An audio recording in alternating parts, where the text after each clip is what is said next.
Like with anything in life, there is an infinite number of things that are healing to us. 111 Ways to Heal podcast is about that. Enjoy. Welcome to 111 Ways to Heal. I'm so excited because I have my first interview that's face to face with just one amazing human being, and I can't wait to dive into who Tash is and what IFS is overall. This is a huge topic to cover because it's not only is quite big and like a lot to discover about it, but it's also, for me personally, just a huge topic. It's so impactful on my life, and it's been in my life just only for recent maybe couple of months since I discovered what IFS is, and we'll dive into what it is.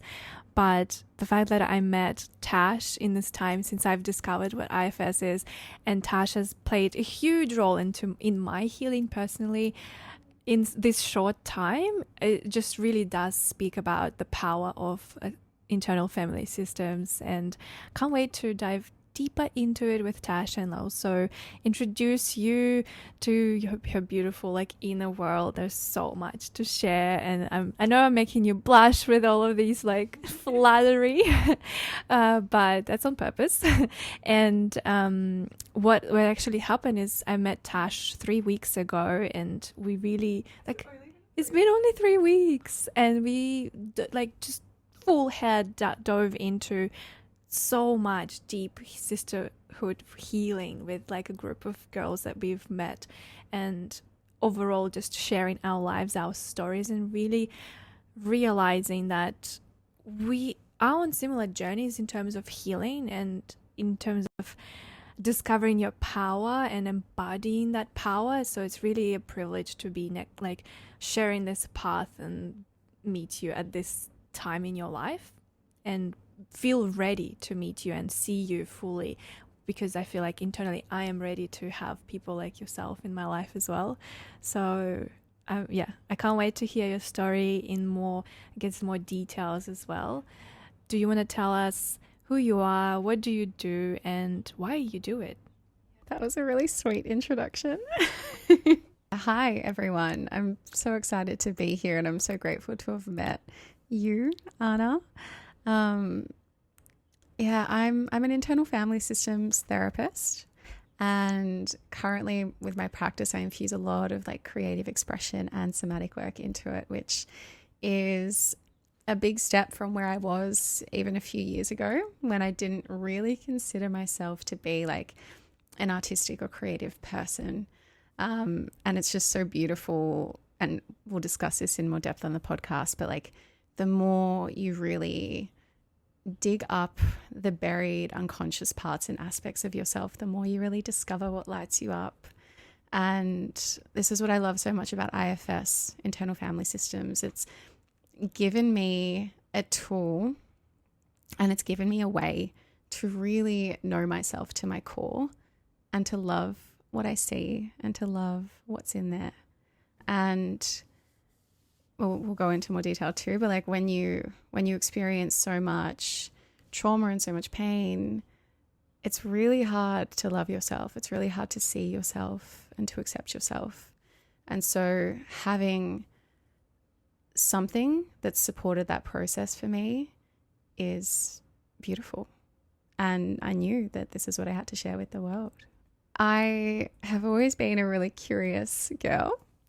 And even as a little kid, I was like perplexed by like, why do we do what we do? Who am I? Why am I the way I am? Right? Like, what's going on with that person? What's that person doing? Why are they crying? Like, just always so curious about the waves of the human experience. And I experienced quite a lot when I was younger. I've had, a really tumultuous and challenging life, and I know lots of people have. Like, I dropped out of high school. I even had quite a lot of challenges in primary school as well. I haven't necessarily been diagnosed with it, but I do have a lot of like ADHD like tendencies, and I experienced a lot of like upheaval throughout my childhood and family upbringing. So I had so many wounds throughout where I never really felt smart, I never really felt good enough.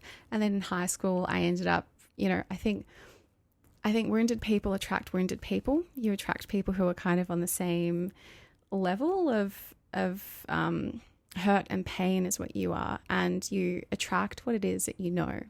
And so a lot of my friends came from, also broken families with a lot of parents who were having their own challenges in life. And I ended up falling into a crowd and using quite a lot of substances as a way to feel and distract and escape.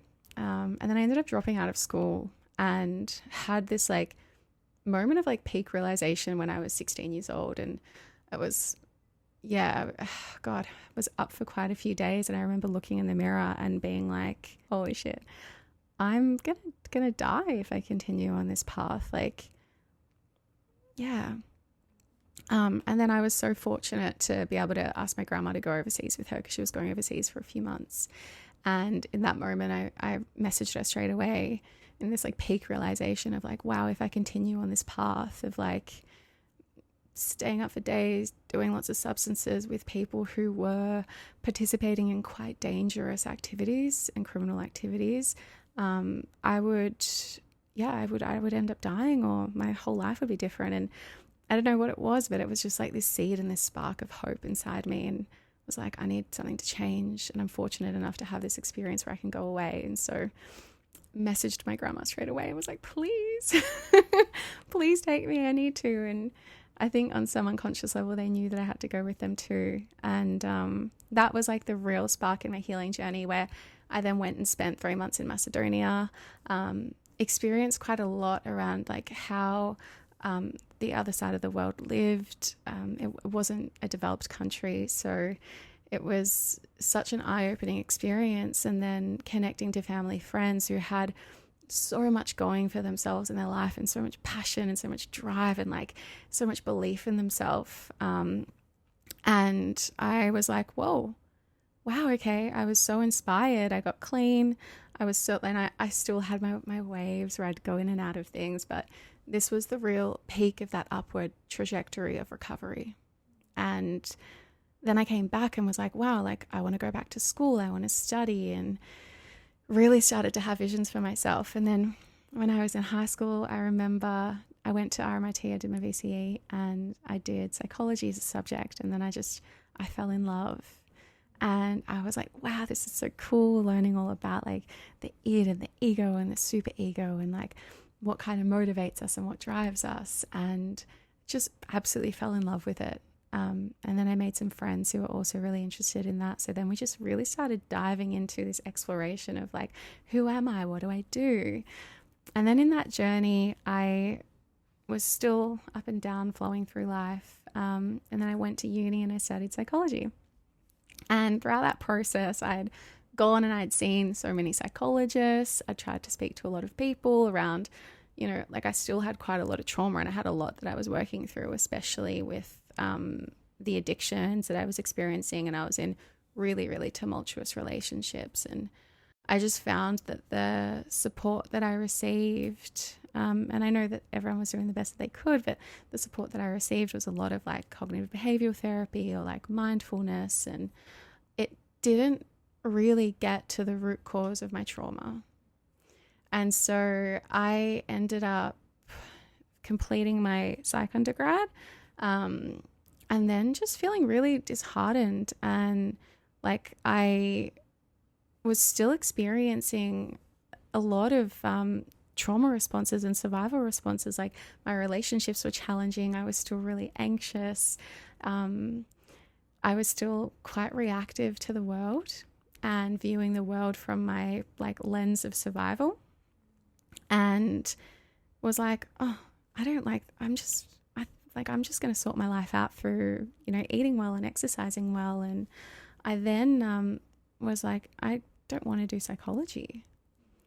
And I went and I studied nutrition, and was I'm going to heal myself from the inside out. It's all what I eat. It's all how I move. It's all exercise. So I did nutrition. I became a Pilates instructor, and was this is my life. I'm going to make sure everything is perfect. And I was ensuring I had all of the right nutrients, not having too much caffeine, and just really managing and controlling every area of my life.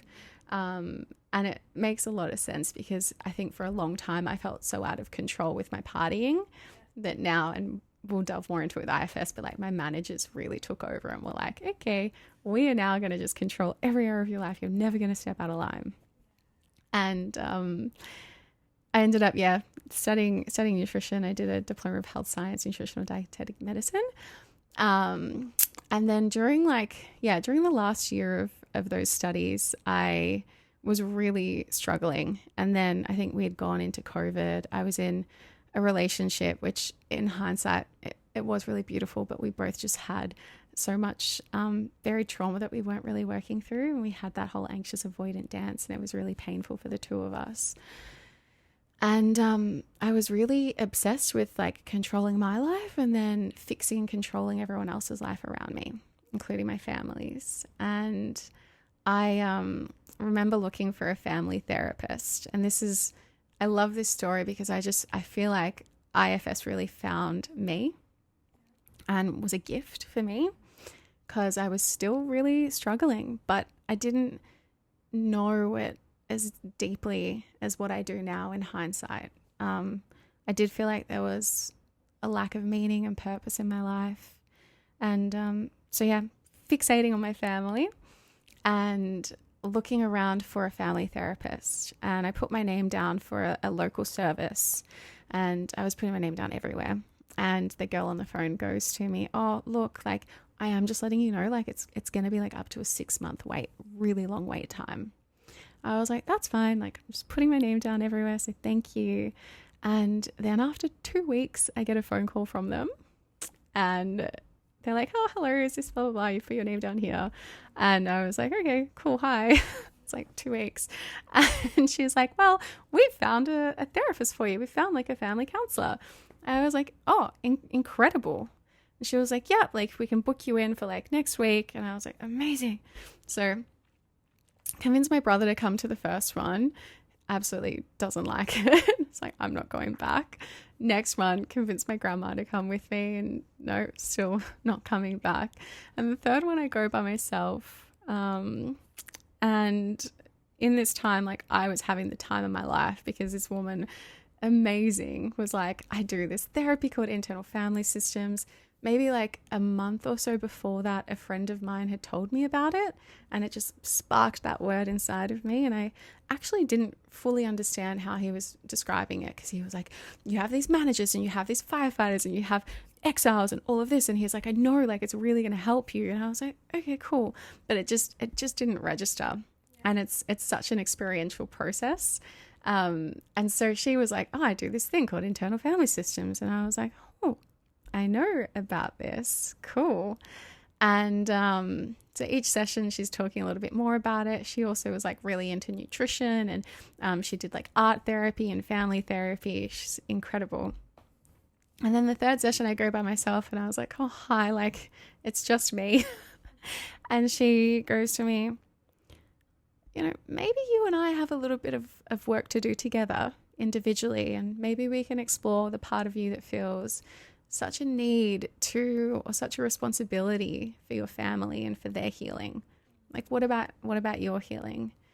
And like in my mind, or my protector, I was like, oh, like, yeah, okay, like we can explore it, but like I think I'm pretty good. Like I think my family need more help than what I do. But as like the layers and layers unraveled, it was just life-changing. And then within a month, I just had this like extreme rupture and tower moment and breakdown in my relationship where, and this is something we'll talk about as well, but like those extreme, chaotic, turbulent experiences in life are really there to like wake us up and to shake us, to be like, whoa, here you go. Like I'm really bringing up all of this unconscious stuff for you to see and witness and work on. And so having that safe container of internal family systems where it's like, we're getting to the root cause, we're getting to the pain, we're getting to the burdens, we're getting to the wounds, and we've got a way to actually help you heal them and let go of them. Because it's like, you can know on a conscious level, like disconnected from it, like, oh yeah, all of these horrible things happened to me, so really makes sense why I have anxious attachment or You know, like you can know on a cognitive level, but really embodying it and getting to it and being with it and supporting it and letting go of it, life-changing. And like, it hasn't just been like, whoop-de-doo, here's like one thing. It's been this like roller coaster of experiences for me to get to where I am now.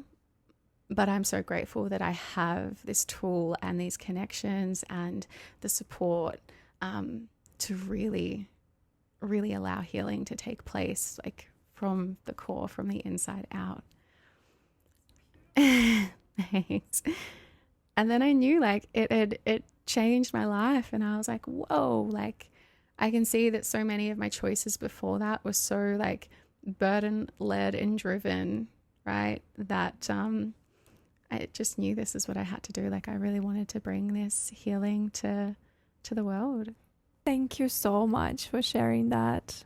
I love that story, and I'm so happy you could share it. And I can definitely resonate also with not feeling like cognitive psychology is enough, because that's literally the reason why I didn't study psychology, even though I cannot even count on my both hands how many friends I know that have studied psychology. So it is definitely like a field that attracts me. I attract people as well, like into my life that's involved in this world, like in this space. But I always knew that it's just not, the cognitive is not enough to heal some aspects, and it has its place, but I guess maybe the things that I'm looking for is not enough for me. That's why I'm like really investigating other ways to heal, and hence this podcast and like overall this path in the last couple of maybe 4 years for me, where I've been looking for other ways, what people do, you know, like in terms of healing and coming to that place. So it's beautiful to hear that IFS found you, like you found IFS, but like it did find you as well. What is IFS? You just shared with us how it found you, but also do you want to share a little bit more about like that shadow work or like unburdening in a little bit more detail? Internal family systems, IFS, is a therapeutic modality, and it offers a, I guess, alternative model of the psyche compared to some other traditional psychological theories. So IFS is a model of multiplicity, it's called.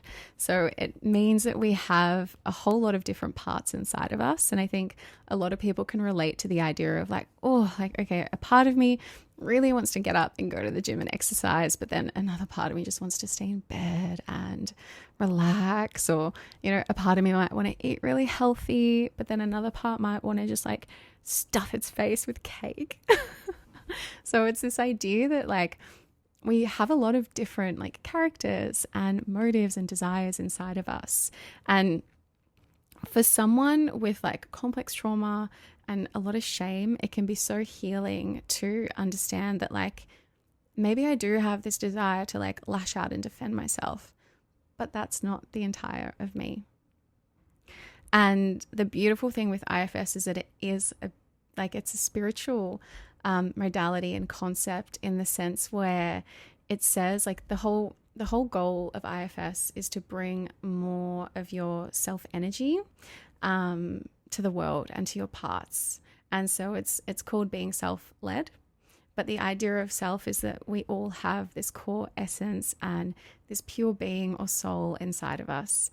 So our self energy, in IFS, we characterize it with, it's called the 8 C's. So you have curiosity, compassion, creativity, connectedness, which is this idea of like, I'm connected to my own being, but I'm also connected to you. I'm connected to nature. I'm connected to everything in this universe. I don't know if I said creativity.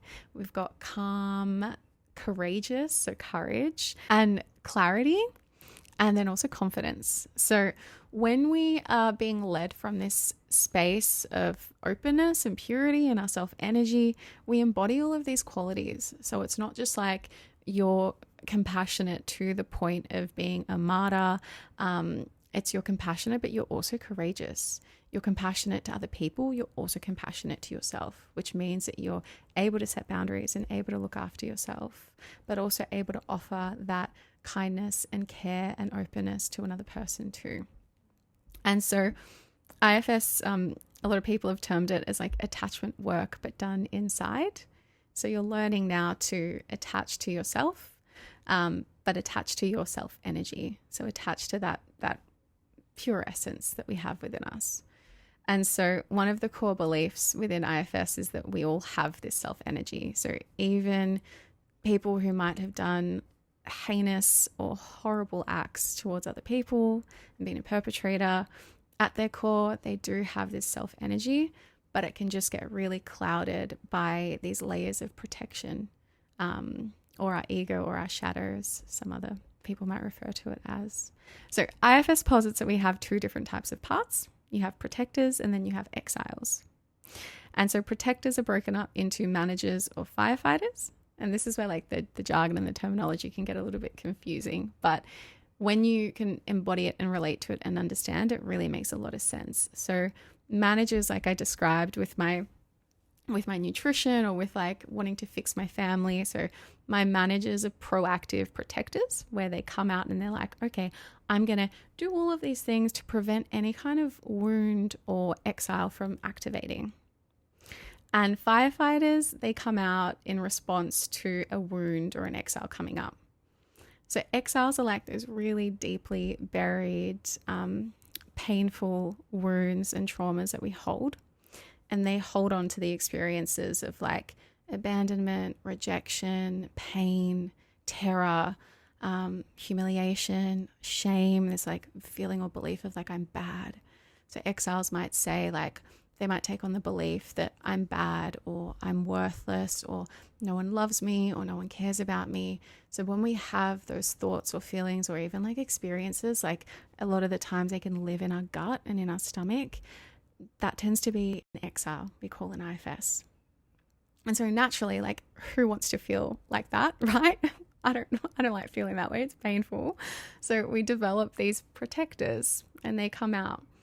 So managers proactively prevent the exile from coming up. They just keep them buried. I'm going to work really hard. I'm going to focus on other things. I'm going to read a book. I'm going to exercise heaps. And then firefighters. So naturally, right, we go out into the world, we interact with people, we do something. Maybe we like see a photo of an old loved one or anything, right? We go out into the world. Wounds are going to get activated, right? We're going to get triggered.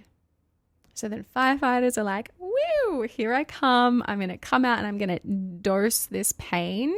I'm going to put heaps of water on it and I'm going to bury it that way. So firefighters are known as our reactive protectors.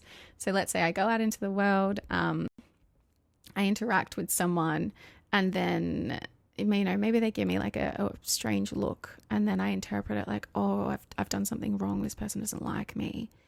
Then I might have a firefighter come out and be like, oh, okay, I'm going to get angry because I'd rather feel the anger than feel the pain of not feeling good enough. So then I lash out at them. So yeah, I hope that gives a little bit of an example of like how IFS views the psyche. And the goal is that we want to bring our self-energy and our curiosity and our openness to all of these parts. Because when you notice what it is that they're doing, right, our protectors are protecting. Their coping mechanisms, right? Their strategies. And our exiles have these really painful beliefs that they hold on to. And they need love and healing and support. So IFS is like a type of shadow work where we really work on excavating the unconscious material and bringing it up into our conscious awareness.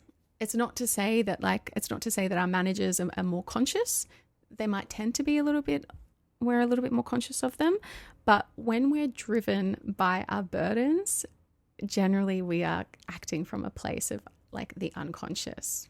And I love this quote by Carl Jung, which is, until we make the unconscious conscious, it will guide our life and we will call it fate. And this is what I love so much about IFS and shadow work, is that we can really bring up this material that's been buried so deeply, that's driving our lives, right? And we're kind of on autopilot, being driven by our unconscious, going about this world with a need to kind of protect and save ourselves, and reacting to our environment instead of responding to it. Whereas when we can really be aware of like what motivates us, what drives us, what these parts are protecting, we can then start to have free will. I really like the idea how IFS really dives into different unconscious or like more of parts that are running in our subconscious or unconscious and still ruling our lives in a way, and we might be cognitively aware of them and like the tendency we have, and that's what I've had for so many years. And that's why like when I connected and I found IFS in my life, I immediately saw that the potential it has to really unlock and really help me heal and help me, I guess, progress in some ways where I felt stagnation.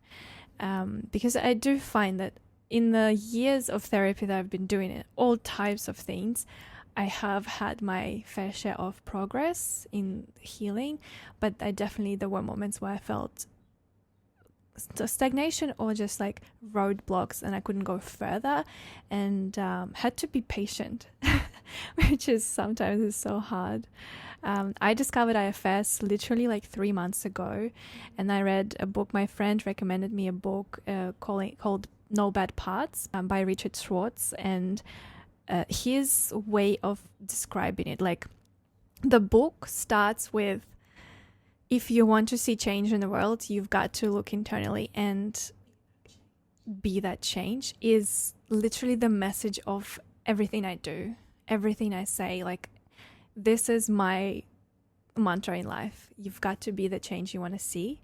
And seeing the book starting with that and really addressing all of the things that are happening in the world and how difficult it is to sometimes realize that we live in such complex world with like so many things happening. The only control we have is us and our ways of healing, and how then as a result that impacts others was already a selling point for me. I was like, okay, good. I already resonate with the author, and then him introducing this new way of looking at yourself as multiple parts rather than one part. Is definitely something I really resonated with, and made sense to me why at uni, like 7 years ago, I was so obsessed with watching people's YouTube videos that have DID, dissociative identity disorder, and have multiple parts. But I never really thought about myself to like look into myself like this, because it was always sold to us that we are one self, we are one whole part. And it was actually opposite, because every time you talk about like soulmates or like finding your best part, everyone's like, no, you should be whole yourself, and it's like you're one. So that is just not something that's common, I guess, in the society, to talk about yourself as multiple. And reading that in a book really like made me connect. And the other part that really also spoke to me is, I would say he does talk about spirituality in the careful way, because I know he comes from like science background and his parents have that science background as well, but still bringing up the core essence of who, like, your true self. And I would call it higher self in other practices, right? Like, or you can call it so many ways, but it's that core self, like soul self, right? That has that ultimate knowledge of everything, that inner knowing, that inner power and healing, and that love and ability to know what to do next, and like ability to actually do it. We have that within us, and I feel like it's not acknowledged in some other modalities in psychology. And maybe not as clearly. And the fact that in this particular way of healing, you really do work on connecting to that self part. And I have been doing that through meditations, through other healing modalities, and seeing this one as well, like addressing this, really made me want to explore more. And I found myself a therapist who has maybe like not as much experience as you in IFS, and that's why I've been sharing like on personal level. Like I haven't been connecting as much with my therapist, but as soon as I met you, which is again like IFS found you, and I feel like IFS found me again, but through you, because then I had that incredible session with you, and I would love to share that session a little bit like here on the podcast. You know what happened, but then I want to hear your perspective on it and how it was to do it, you know, and also maybe help listeners to unpack and understand what a session might look like as well, and maybe we can do even mini demo. But my session was only a week ago, and I feel like a changed person. And it's not just how I, like, you know, in my mind how I feel, like I genuinely in my body I feel like a different person. And I think it's because of the part that really was unburdened. And we will talk about what unburdening means, and you will talk about it, because I probably won't be technical enough in this, but I felt a huge release in me, and it's something I feel like I cognitively knew what was happening. I kind of already described the situation, that I felt like there is part in me that is so tense, and I needed to look into it and understand why it's so tense, especially in my eyes. But it's quickly, like, it did come up that it is tense everywhere. Like the way it shows and manifests in my body is through being very tense. And really just throughout the session, understanding that this part is actually ruling so much in my life, so much of that action, and in the technical term being a manager, like that protector part, being really a manager on the daily, and functioning from a place of I've got to protect this, like this wounded part in me that showed up and really needed to be protected, because it feels the fear of not being accepted or judged or even like pushed away if things are not perfect and not done perfectly. And like doing things from that place, even if I think about and imagine that I need to do something from that place of fear, that drains me instantly. Like that, I feel like I still need to do it, but I will be so drained when I will finish doing it.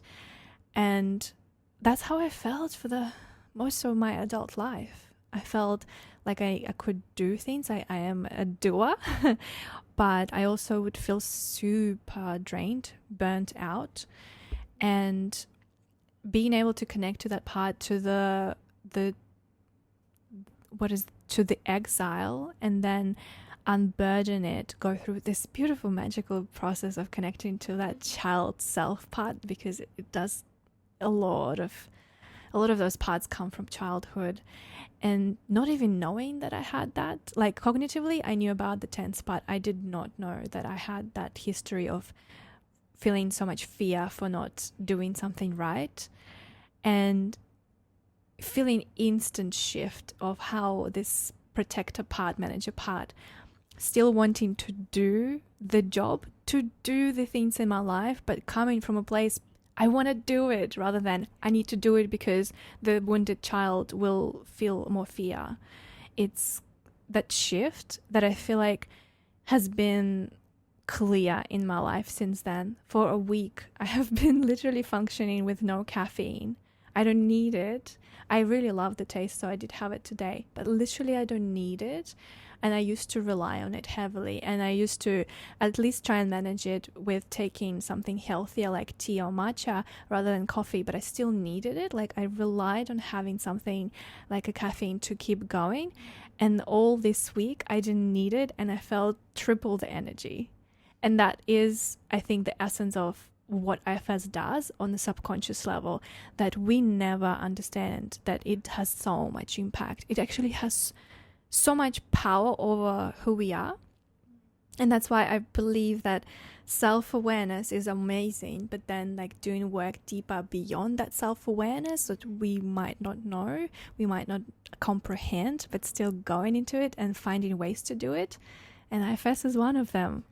And there are so many others. Like I have been exposed to constellations work by Bert Hellinger, and his work is more like people step into your different parts. It's not like you're working with them, like it's actually a container room, and people kind of live through those parts for you and live through like moments for you. But IFS, you're doing it yourself, like, internally, and you did it with art. Like you made, like you gave me all the art supplies to draw them, and that made me feel so comfortable because I'm a visual person, and seeing how the part looks like at the start of the session and then saying it doesn't look this way and like having that chance to redraw it is beautiful as well, because it is a confirmation for me internally as well that this feels right. And I feel like I've shifted internally, but also I can see it on paper. It has shifted for me. So how did it feel during that session? And what did we do? What was unburdening? Like, what was happening? Yeah, thank you for all the kind words that you've shared as well. It was so beautiful witnessing your process that day, and how much trust that you already had within you and how much access you already had to your self-energy. I just want to say that IFS is a model founded by Richard Schwartz, which is the writer of the No Bad Parts. And I do want to thank him and all of the lead trainers and contributors to the model as well, because it really has started with him. He noticed it with clients, and it was a process of like unfolding naturally. And then all of these incredible therapists and neuroscientists and everyone with their own interests has like brought in their own views for the model, which is really beautiful. And the process and aspect of the drawing, I've done some training with a lady from the UK called Ruth Culver, and she does a process called drawing into self. So I've done a few of her workshops and have taken some inspiration from that with what we did. But the process was amazing. So your protector was very, very somatic, right? And it showed up as a lot of tension in your body and a lot of tension in your eyes. And you had expressed really struggling to communicate with it and speak with it verbally. So we drew it, and we drew how it felt, and we connected to it. And then we also on another page connected to your self-energy and what that felt like and what that looks like, and the qualities that really show up for you, because everyone's self-energy can show up differently. Like I might have more, curiosity and compassion than other traits in there. You might have a lot more calm in yours, but there's still qualities that we can access continuously. But it's important to know what it feels like inside of you, what kind of triggers it, what activates it, and how you can use that as a resource to come back to. But we don't use it as a resource to bypass. We use it as a resource to be with our parts and be with them consciously. So yeah, we connected to your somatic experience, which was attention, and then we drew it. And then through there, we were able to uncover it was drawn in peaks, right? You drew really big peaks, and the part expressed, it had this desire where it had to do everything perfectly. And so the way we work with IFS, and this is really, really important, we work with the protectors first. So we work with the managers, we work with the firefighters, and we don't bypass them. We don't go straight to the wound. We work with them, we create safety, and we build trust so that they'll let us go deeper into the psyche. And so your part was very trusting, right? And this is why it can help working with a therapist, because you kind of both bring your self-energy to the space and it feels really safe. And so we witnessed this part, we allowed it to express itself, and then it granted us permission to go deeper. And then we worked out what it was protecting and what it was working so hard to keep at bay, which was that really intense fear and pain that you held on to. Yeah.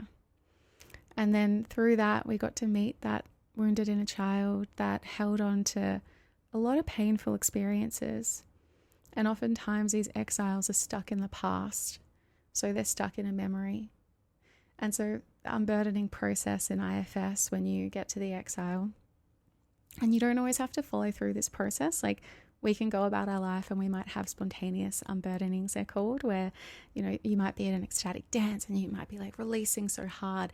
And that in itself might unburden certain tense energies or things that are built up inside of us.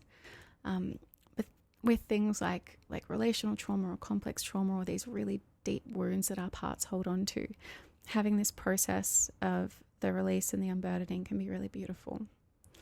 And so the first step is to really witness the part and to be with it and to create that trust. And you don't go any deeper until that trust is built. And sometimes it can take, a few sessions, however long it might take, a little while until that trust is really there and it's restored. And then through that, you connect with the part and you offer it like a do-over experience or a redo. And you say, what is it that you really, really needed within this period of time? What did you need someone to do for you? And then you, as your adult self or your higher self, can offer that to this part and support it. And sometimes it might be like, I need you to throw an egg at this person. It really upset me. Or it's just, I need to get out of here. And then you do something called a retrieval, which is you take this part out of the past and then you bring it back into the present. It could be anywhere, real or imagined. My parts love to live in this like really beautiful fairyland where there's waterfalls and just like dewy mist in the air and glitter everywhere. And then after that, you go into the releasing ritual, which is the unburdening process, and you allow the part and yourself to just scan your entire body and release everything. And it'll usually go into something like an element. So, do you want to release it into water? Do you want to release it into the sky or into earth? Or I had someone want to release it into balloons. Like I might do like glitter bombs or, a volcano, whatever. It's all a creative process. And then after that, right, once you've released everything, what is it that you want to invite in? What qualities does this part have that you really want to embody and feel into? And then again, you allow it to come in through any element or any process. And then at the end is integration. And this is the really important part where you now have these steps and these tools and you have this understanding of this part, what its wound was, what burdens it was carrying, what qualities that it really wants to embody now. And then these are things that you can keep attuning to and checking in with. So if you ever maybe go out into the world and you notice like, I notice that maybe now I'm starting to feel really, really fearful and I'm starting to feel pressured or like I'm not good enough because I've done something wrong. Then you can go, okay, where am I feeling that in my body? Oh, is it my eyes? I'm going to now do that releasing ritual. What qualities did I really want to take in, And I think, what was it? It was like strength and so I'm going to take it in through the sunlight. I'm going to feel the sunlight and I'm just going to embody that strength. And then you have that part to really visualize and connect with as well. And then, after that, it was so beautiful as well. Like initially when you drew the part, it was this like dark gray and like this purple color and there was so much darkness there. Which makes sense, right? We take on these burdens and these heavy weighting beliefs about ourselves.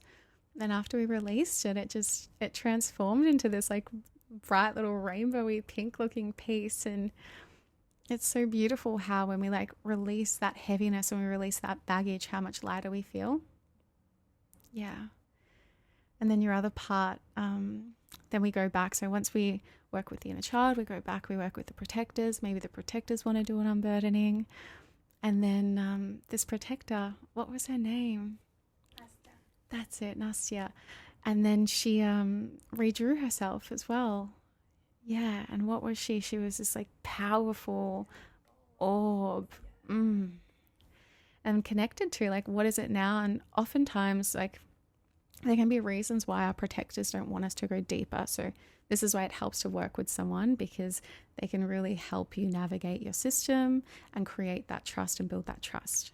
And also understand like, why is this protector afraid to go down towards the exile? And it can be a variety of reasons. Like it could be just way too overwhelming. So how can we support the exile to not release everything all at once so that the protectors don't come in? We can create safety through, allowing them to be around the process and witness. I think with your protector, right, it was afraid that it was going to lose its role too. Like and especially managers, they're the ones that really are proactive and drive our life. So they're often like, well, if I'm not perfect in everything that I do, and if I'm not working so hard to be perfect so that this exile doesn't get triggered, then what role do I have? Who am I? then often they have almost this like identity crisis of like, what am I going to do? And then we were really able to attune to your protector and go, well, this is your part that's a powerhouse. Like this part has so much energy and so much strength. And when your inner child wanted your protector there with you as well, that just made my heart sing. It was so beautiful. And it was really beautiful for your protector, for Nastya, to notice and feel that appreciation, right, of how your inner child really appreciated the strength and protection that she was providing.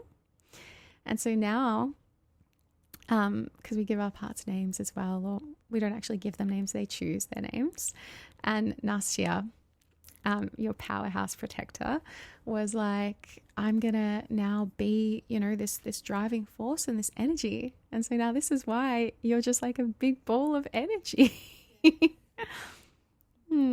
Yeah, it's been really beautiful. Part of IFS and part of doing this work is learning how we can love ourselves right where we are as well. And we're not pressuring, we're not putting pressure on ourselves to heal. If we're doing that, it's usually a protector that's involved. So we're working with that protector and thanking it and loving it. And one of my favorite aspects of this work is just appreciating and loving and getting curious about right where we are, what is coming up, and how can I look at it from a lens of how has this been serving me and how is it trying to help me? Because that shows us where the healing work and support needs to be.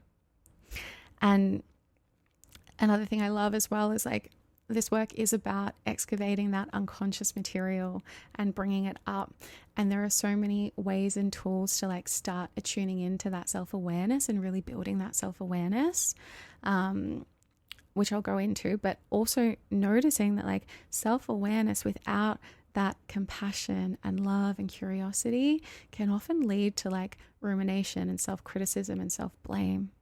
So that's where the beauty of like bringing that self-energy and that love and that openness really helps us.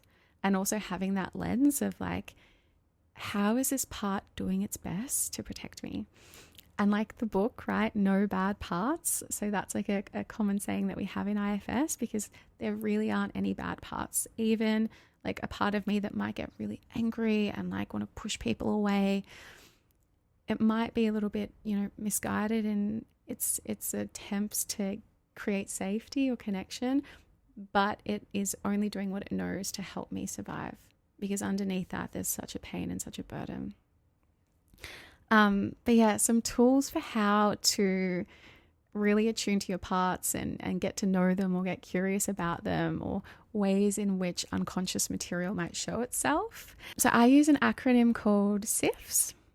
So sensations, images, which could be like memories or our imagination, impulses, like when you feel really compelled to do something, like your instinct or impulse to do something, feelings, any kind of feelings that arise, thoughts, like repetitive thoughts about yourself, others, and the world, and stories as well. What stories or beliefs you hold about yourself, others, and the world. And oftentimes like extreme reactions to things are a really good indicator that there's a part there that's present. Even things like our values and our desires, like is it heart-led or is it part-led? Is it coming from a place of wholeness and openness, or is it coming from a burdened belief where we feel like we need to do something or should do something? And then even things like Carl Jung talks a lot about imagination, using dreams so our unconscious and past can communicate with us through dreams. So art and creation, which is why doing this artwork really helps, connecting to the body and just allowing it to express. Music, listening to certain types of music can really evoke or bring things up.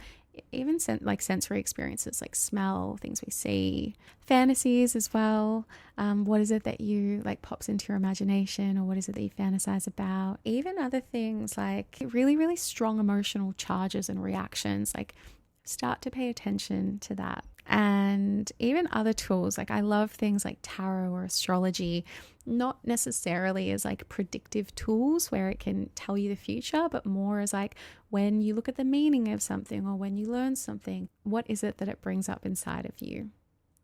Yeah. And journaling as well. So like journaling, writing, Julia Cameron's book, The Artist's Way, through doing the morning pages, which is when you wake up first thing in the morning, you write 3 pages of just anything. And that can just bring up a lot of stuff, because sometimes you're just there and you're like blah, blah, blah, blah, blah, because you don't really know what to write, but then something will come up. Yeah, like meditation, psychedelics are a way to really bring up things that are kind of buried. So these are all different tools that you can use to really start attuning to yourself and building that self-awareness and noticing what parts are present. And I also have a free download, like a free ebook, which we can link, which will go through, like, there's an exercise for SIFs, there's an exercise for how to like map parts in your body, and just really start, attuning to yourself. Thank you so much for sharing that. And thinking back, like, I did connect to my part so easily because I've been using most of those tools in daily life, and it's been a journey, like not all at the same time and still not all at the same time, but that trust within me, those meditations or journaling sessions that I've been doing have been definitely been building up that level of self-awareness and self-trust. But even with this part, like this protector part that I connected to, I could not connect immediately. And in my sessions with our other therapists, that part was literally like, girl, like, get off me, I'm doing my job. Like, you are, this is why you exist, like, this is why you're so high functioning, like, just get off me. And that attitude was really giving me like, whoa, like, what can I do? And all I could do is do those meditations where I was just sending love and compassion to this and wrapping it in love. Yeah, it's the process of building trust with this part. And I'm grateful that I was doing it before the session, before I even knew that I will have that session with you, which is like still all works out, and always so grateful for like divine timing with universe. It's beautiful. But definitely feel like I would have been in a different place if I didn't do all of that beforehand, and all of the using all these tools as well in my life. So I guess IFS is also there for you when you are ready for it, like when it's time for you to do it. And that's why I've been reluctant like sharing this book with everyone in my life, because it can be a bit triggering, can be a bit too much and full on if you're not ready to jump into this like head first. And we are coming up to a time on podcasts, I don't like them too long, but also I think this one is filled with so much information to take away. If you want to hear Tash on another podcast, let me know, because I really want to bring her back and like dive deeper. I've been talking about mini demonstration, but we might not have time for that, and maybe another time. And I'm sure there is so much more to unpack, because I feel like this is a surface like level information about IFS, but I would love to know more like deeper like stories about it. But before we wrap up this session, I want to know, what do you do now, and how can people like connect to you, and why do you do it now as well? I'm an IFS therapist. I have a special offering for new clients, which is a 90-minute parts mapping session where we really connect to yourself, your self energy, to your parts, similar to what I did with Anna. And we will explore your parts creatively and get to know them, and get a little bit of an idea of like who your unconscious drivers are.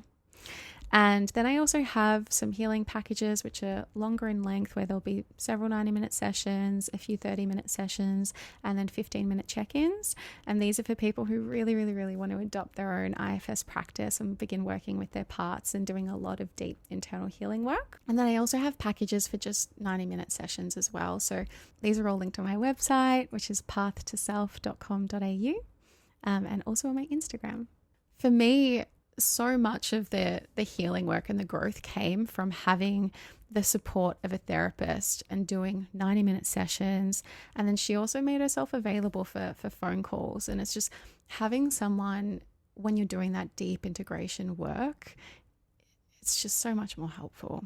And so the goal there is to really help people connect with themselves and fall in love with themselves and fall in love with their parts, and especially the parts where we usually would like shame or blame, like parts of us that get angry or parts that dissociate or parts that party. Helping people really see how they're just trying to help, and helping people fall in love with themselves, and then helping them integrate these parts into like new roles. I also run workshops as well. So I've got a workshop, Monthly Musings, which we do a lot of reflective work on the month that's just passed. And then we set intentions for the month ahead. And we explore the theme that we want to set and explore the different parts around it. So we do like a parts mapping conference table type exercise, it's called. So I really adore and love that. And then I also have a group container starting soon, which I'm really excited about. So this is going to be an offering where we work with the protectors. So we work with the different layers within the different parts, and we really begin building that trust with the protectors. And then after that, there'll be a next level, which will be going into working with the exiles and the unburdenings. But I really want to teach people how to do the work in a safe way and also have the safe container of a group space and of a community and connection. So I'd love to close today by sharing a poem that I wrote. I get nervous. This is part of stepping into my power and allowing myself to be seen. I never thought of myself as someone who enjoyed poetry or liked writing. And when I started doing Julia Cameron's morning pages, it actually brought up unconscious memories and material of me loving poetry and writing song lyrics when I was younger. And so I had this idea to write a poem about how extremes are like medicine for us. Like when something happens in extremes, like chaos, and it's just really turbulent, that in itself can be medicine, and it can be guiding us to a part or something deep within us that really needs our attention and our love. So here I go. Extremes as medicine. There is a sacred fire in the extremes, a flame that devours yet nourishes, where we taste the fullness of life only by sinking our teeth into its edge. The sweetness of joy, the salt of sorrow, the ripeness of rapture, the bite of betrayal, all drip from the same fruit. To shy from the burn is to miss the subtle nectar and the juice of being alive. In the swell of our ecstasy, in the throes of our shame, we're cracked open. Each eruption and excavation digging deep into the hidden caverns of our soul, unearthing what we dare not face in the soft glow of whispers. So let the storm come, let the sun scorch your skin, for only in the intensity of experience can we learn the language of our unconscious. And here, within this epic blaze of extremities, we uncover our greatest medicine, if we dare stay awake. That poem, for me, deeply brings up that when we are quite unconscious, we really need something to shake us, to wake us. But when we lead from our heart and when we lead from our self-energy and that conscious place, we really can then listen to the soft, subtle whispers of the universe. And we might not need such chaos or extremities to wake us up. Thank you so much for sharing your poem. It's a huge exercise of vulnerability.